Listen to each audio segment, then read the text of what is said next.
Good evening and welcome to another episode of Rewind, the show where we rewind the clock to give you a glimpse of what the world used to look like. Tonight, we turn back the clock to tell you the story of how one piece of technology caused a ripple effect that changed the course of history.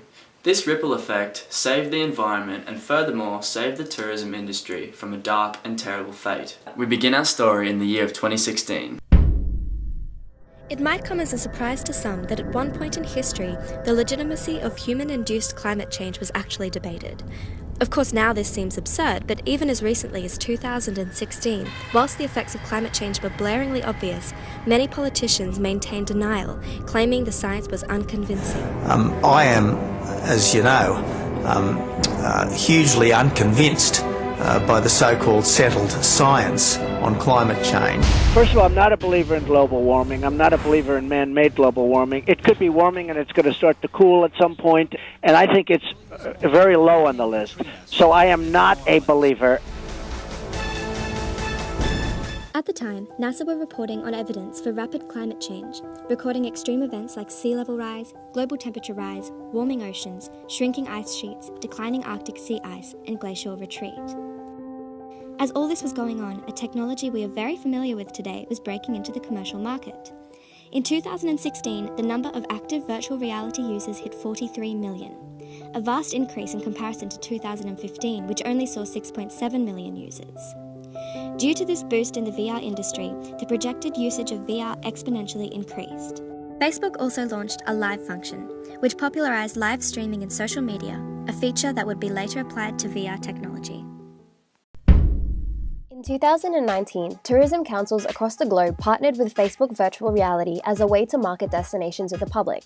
The process of this innovative marketing technique, where each council advertised a set time and date where their destination would go live on Facebook to the general public. Users were then able to utilize their virtual reality equipment and tune into live footage of the destination. On December 15, 2019, Tourism Thailand went live, advertising the beautiful country to a drawn crowd of over 1.5 million virtual reality spectators. It was during this time that the deadliest tsunami, caused by a 9.3 magnitude earthquake, erupted, killing more than 800,000 people all over Southeast Asia and leaving the beautiful country of Thailand and its neighboring countries in devastation. In the same month, similar disasters were captured through virtual reality, with the avalanches in Switzerland and the hurricanes in North America. Visitor numbers dropped significantly as tourists were afraid to travel, in fear of another natural disaster. December of 2019 came to be known as Disaster December and bookmarked a page in history that will never be forgotten. The deniability of climate change was no more. Due to the lifelike effects of virtual reality, no one could deny that climate change was starting to destroy the Earth. I don't think that any reasonable, prudent person in public life, any policy maker in government or in an alternative government, can reasonably say this is all a lot of crap. Climate change is real, as I've often said. During this time, the entire population was in panic about travelling, in fear of more global devastation, causing an all-time low in tourism. Due to high amounts of pressure placed on governments, change had to be initiated. In June of 2021, the United Nations developed the World Environmental Council, otherwise known as the WEC, a branch of the UN concentrated on influencing governments to instigate renewable energy laws and initiatives.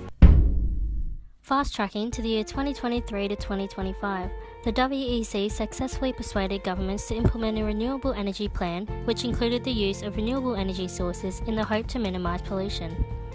As part of this renewable energy plan, the government supported the use of solar panels to households across developed nations, and all households were fitted with a smart energy monitoring system which tracked the usage of electricity and water in the household. The state government says the long-term cost of investing in energy-efficient products is worthwhile. As well as this, recycling was made to be a legal obligation and fuel was made from waste materials to lower the use of fossil fuels and greenhouse gas emissions. The regulatory impact statement that needed to be done for this to get to decision-making time has been completed and we've pushed that through. In terms of virtual reality, tourism is starting to increase again in disaster-prone areas, as virtual reality has become an immense tool for marketing within the industry. A virtual world presence can significantly enhance the ability of a city, region, area, state or nation to expand its online presence.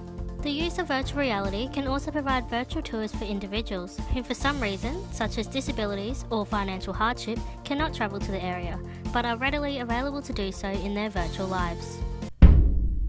Along with the ubiquity of VR technology, users increasingly utilize handphones and screen devices to experience tourism, thus reducing the cost of travel.